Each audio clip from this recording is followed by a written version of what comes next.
தொல்லையிலும் பிறவி சுலோம் தலைநீக்கே அல்லல் அறுத்து ஆனந்தமாக்கியதே எல்லை மறுவானறியளிக்கும் வாதபூரங்கோன் திருவாசகமெனும் தேன். அன்பு உறவுகளே, ஐபிசி தமிழ் தொலைக்காட்சி நெஞ்சங்களே, இன்றைய ஆன்மீகத்தை பார்க்கக்கூடிய அன்பு நேயர்களே, எல்லோருக்கும் இனிய காலை வேளையிலே எல்லாம் வல்ல பொதுவான இறையருள் திருவருளோடு குருவருள் திருவருள் மெய்யொருள் நிறைந்த நல்லாசிகளை தந்து தித்திக்கும் திருத்தேன் என்று சொல்லக்கூடிய மணிவாசகத்தின் அந்த காப்பு என்று சொல்லக்கூடிய தொல்லையிலும் பிறவி சூழும் தலை நீக்கி என்ற நல்ல சிந்தனையோடு நாம் மார்கழியின் மகத்துவத்தை சற்று பார்ப்போம். மார்கழியின் மகத்துவம் என்றால் என்ன? இந்த மார்கழி மாதம் உங்கள் எல்லோருக்கும் தெரியும், வருடத்திலே முடிவடைகின்ற ஒரு மாதம். இது நம்மோடு விஞ்ஞானத்தோடு மெய்ஞானத்தோடு நான் எந்த ஒரு விஷயங்களையும் நல்ல சிந்தனைகளில் சரி, பேச்சு மேடைகளில் சரி, எங்கும் சரி, இந்த விஞ்ஞானத்தை தனிப்பட்ட சுயநல நோக்கோடு பார்ப்பவன் அல்ல. இந்த விஞ்ஞானத்தோடு மெய்ஞானம் இந்த கருத்துக்களை தத்துவங்களை எப்படி நிலைநாட்டி செல்லுகின்றது, அதை நாம் உணர வேண்டும். தனியே நமக்கு மட்டும் இந்த விஞ்ஞானமும் மெய்ஞானமும் அல்ல. இந்து மக்கள் மட்டும் பூலோகத்திலே வாழக்கூடிய மக்கள் அல்ல. தமிழர்கள் மட்டும்தான் இந்த பூலோகத்திலே வாழுகின்றார்கள் அல்ல. பல்வேறு தேசங்களில் பல்வேறு இன மக்களும் ஆறறிவோடு மனிதர்களாக அந்தந்த மத கலாச்சாரங்களாக வாழ்ந்து கொண்டிருக்கின்றார்கள். குறிக்கப்பட்ட ஒரு கொஞ்ச தமிழர்களும் இந்து சமய மக்களும் ஒரு சிறுபான்மை இனத்தோடு மட்டும் நாம் இந்த நோக்கங்களை நல்ல சிந்தனைகளை பார்க்கக்கூடாது என்ற அடிப்படையிலே இந்த மார்கழி டெண்டோடும் எப்படி நிற்கின்றது? முதலாவதாக நாங்கள் விஞ்ஞானத்தை பார்த்து மெய்ஞானத்துக்கு வருவோம். ஒரு வருட முடிவிலே டிசம்பர் மாதம் முதலாவது ஒரு வருடத்திலே டயரி அஜந்தா என்று பல மொழிகளில் அழைக்கக்கூடிய தினக்குறிப்பு நாட்காட்டி முடிவடைகின்றது. இது விஞ்ஞானம். இந்த மார்கழியின் மகத்துவத்துக்குள்ளே முதல்ல நாங்கள் மற்றதை பார்த்து எங்களுக்குள் வருவோம். இந்த மார்கழி மாதத்திலே வரவு செலவு முடிக்கின்றார்கள். வருமான வரி திணைக்களம் கணக்கு முடிக்கின்றது.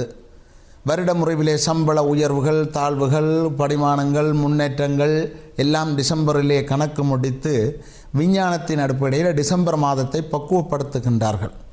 சில இடங்களிலே கூடி நிர்வாக சபையிலே கூட்டங்கள், நிர்வாக சபை மாற்றங்கள், சில இடங்களில் உங்களுக்கு தெரியும், அநேகமாக பொது தேர்தல்கள் எல்லாம், இடைத்தேர்தல்கள், வேறுபட்ட சில ஜனாதிபதி நாடாளுமன்ற தேர்தல்கள் சில அரசியல் ரீதியாக இடையில் வந்தாலும் இந்த நவம்பர், டிசம்பர், ஜனவரி மாதங்களுக்குள்ளே தான் பொது தேர்தலும் வைத்து நாடாளுமன்றத்தை எடுத்துக்கொள்ளுகின்றார்கள். வருஷ முடிவு, வருஷ ஆரம்பத்திலே கணக்கு வழக்கு முடித்து முக்கியமான பிரதானமான அங்கீகாரத்தை இந்த மார்கழி ஏற்று நிற்கின்றது டிசம்பர். அதே மாதிரி பொதுநல நோக்கிலே மார்கழியை நாங்கள் பார்க்கின்றோம். இந்த டிசம்பர் மாதத்திலே உங்களுக்கு தெரியும், பெரிய 2 கொண்டாட்டத்தை வைத்திருக்கின்றார்கள்.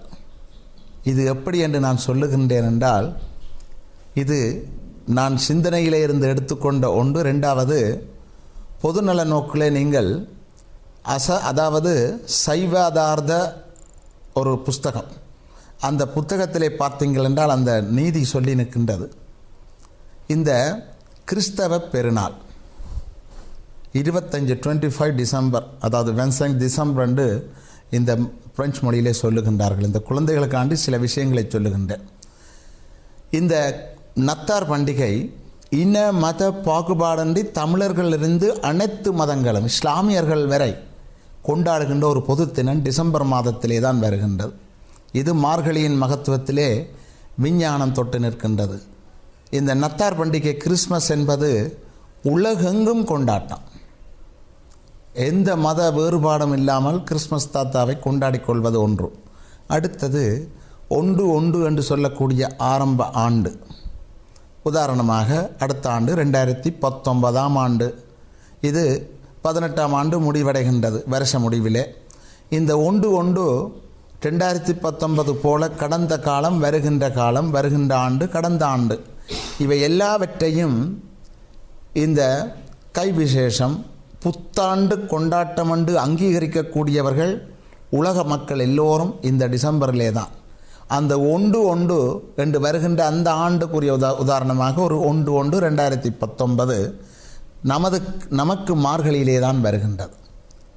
என்ன மாதிரி இந்த விஞ்ஞானத்தை கைகோர்க்கின்றது என்று பாருங்கள். உலகெங்கும் கொண்டாடுகின்றார்கள் ஆங்கில, பிரெஞ்சு சர்வதேச பொது புத்தாண்டு. அந்த புத்தாண்டு ஆண்டுதோறும் நாம் இல்லா காலமும் நாம் இருந்த காலமும் நமக்கு தெரியாத முன்காலமும் இந்த மார்கழியிலே தான் சர்வதேசமே இந்த புத்தாண்டை கொண்டாடுகின்றது.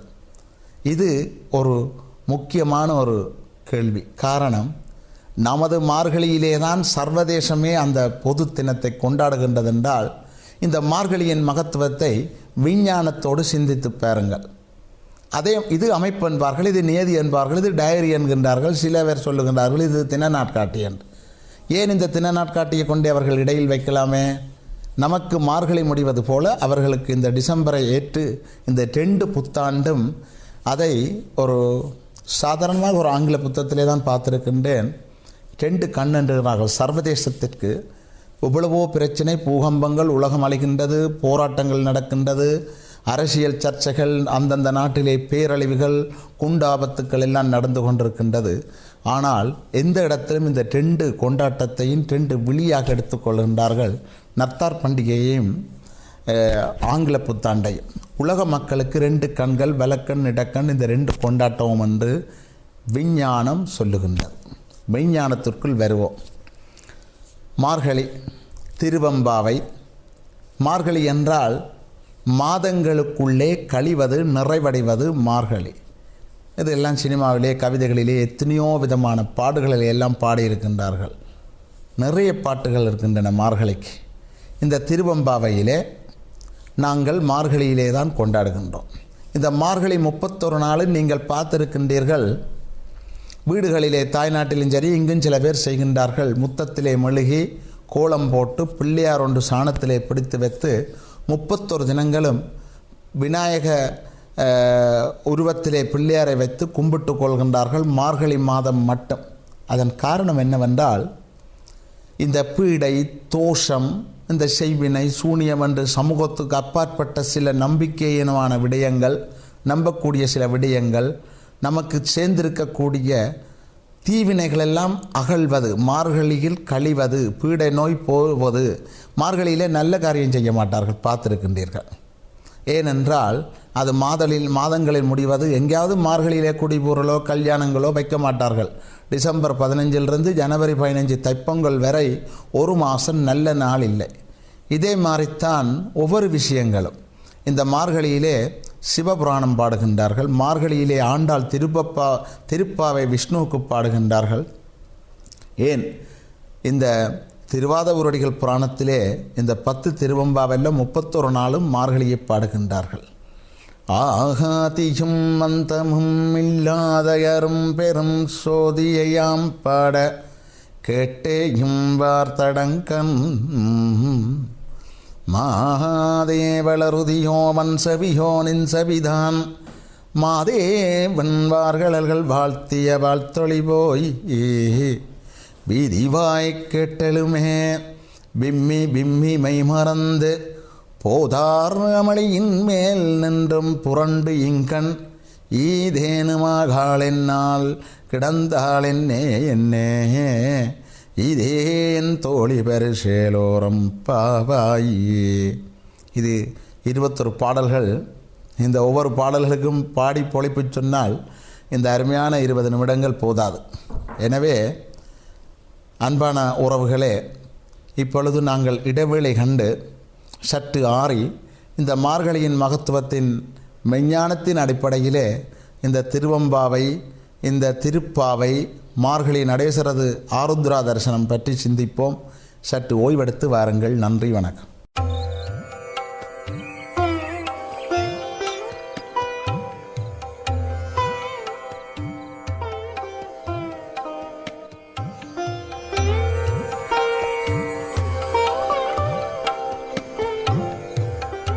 அன்பான உறவுகளே, ஆன்மீக பெருமக்களே, ஐபிசி தமிழ் தொலைக்காட்சியின் அன்பு நெஞ்சங்களே, ஓய்வு எடுத்து வந்திருக்கின்றீர்கள்.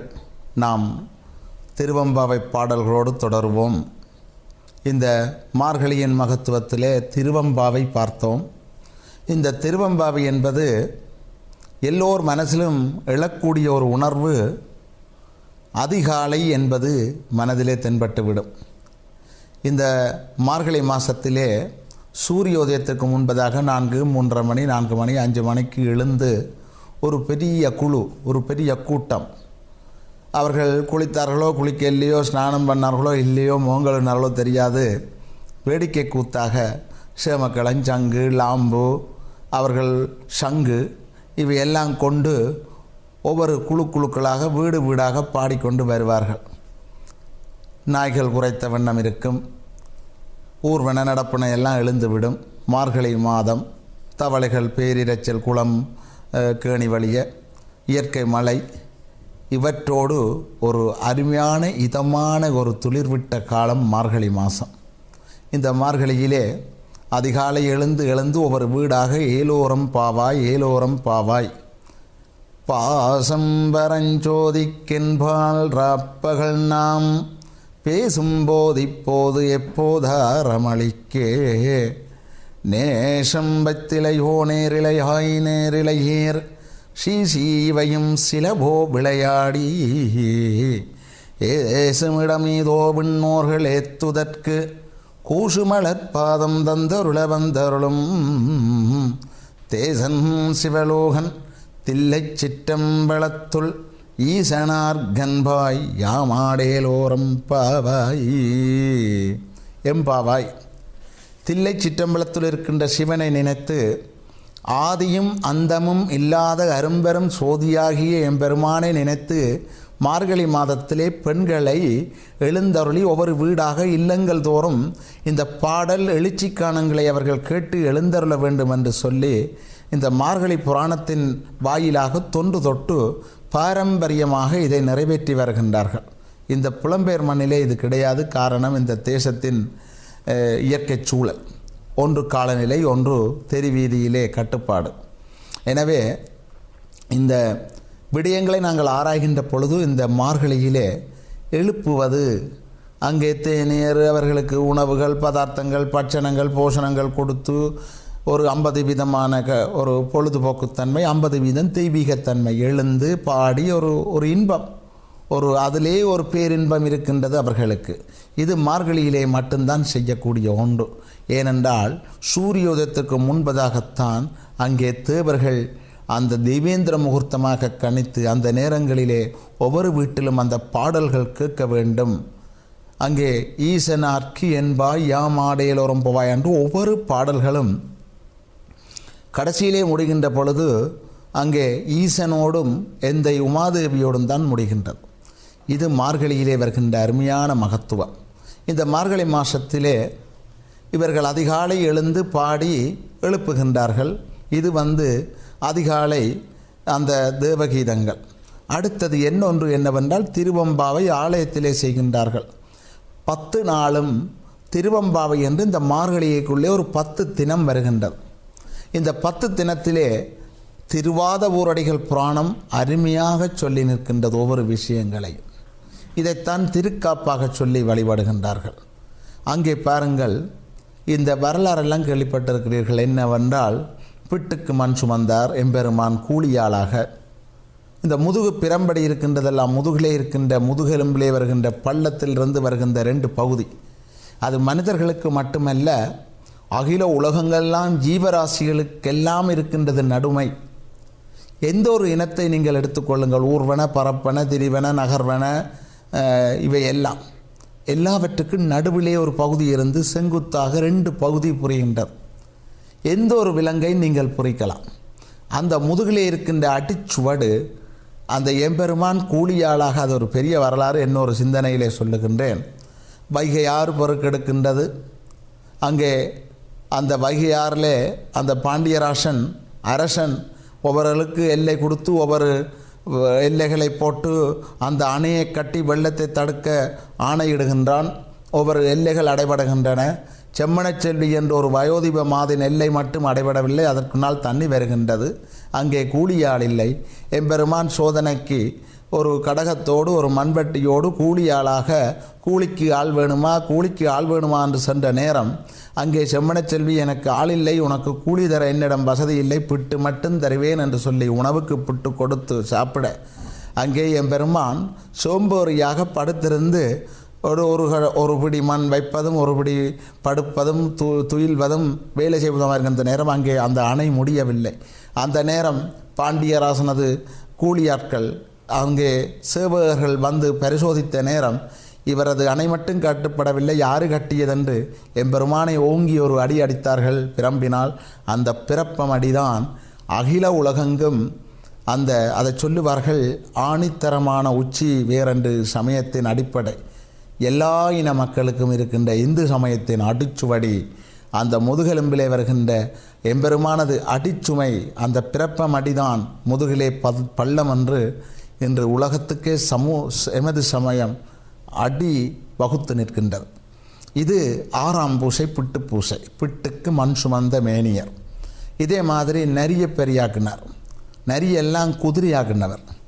அதை விட இந்த திருக்கொன்ற மரத்திலே இருந்து எம்பெருமான் இந்த ஞான உபதேசம் சனந்தர், சனாதனர், சனகுமாரர் என்று சொல்லக்கூடிய 4 உபதேசம் செய்த குருநாதர்.